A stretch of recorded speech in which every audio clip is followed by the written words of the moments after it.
Hello' বন্ধু বান্ধৱীসকল, আজি আহিছোঁ টিলিঙা মন্দিৰ। বহুত দিনৰ পৰা আহিম ভাবি আছোঁ, আহিব পৰা নাই। তাকে আজি সময় সুবিধা পালোঁ অলপ, তাকে আহিছোঁ। এই পাবলৈ হৈছে আৰু কৰ্মৰ পৰা আজৰি নাই আহিবলৈ। আহি পাইছোঁ আজি বাৰু, পাইছোঁহি আৰু।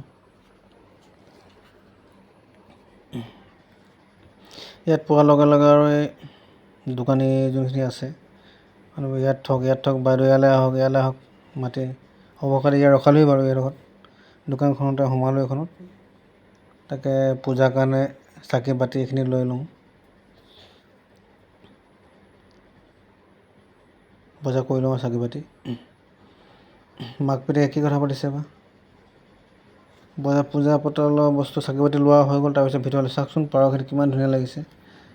পূজা কৰি ভিতৰলৈ সোমাই আহিলোঁ আমি।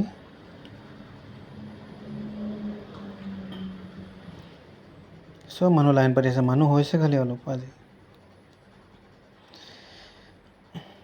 তাৰপিছত ছাইডত এনেকৈ মানে আপোনাক চাকি জ্বলাবৰ কাৰণে সুবিধা বনাই দিছে।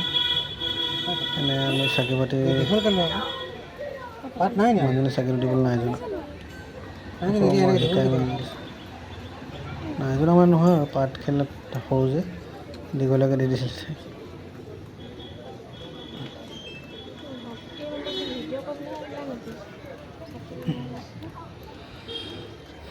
তাকে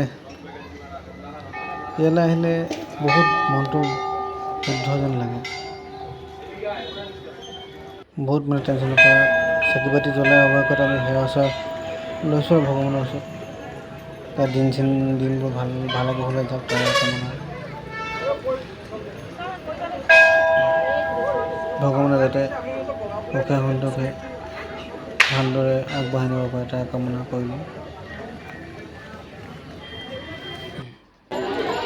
তাৰপিছত নাৰিকল ভাঙিলোঁ, নাৰিকলৰ পানী ভগৱানৰ চৰণত অৰ্পণ কৰিলোঁ। এটুকুৰা মানে প্ৰসাদ হিচাপে তাত লৈ ল'বলৈ কয়, আমি লৈ ল'লোঁ। চাকি বাতি জ্বলাই মানে নাৰিকল চাৰিকল ভাঙি মেলি বেটাই টিলিঙা এটা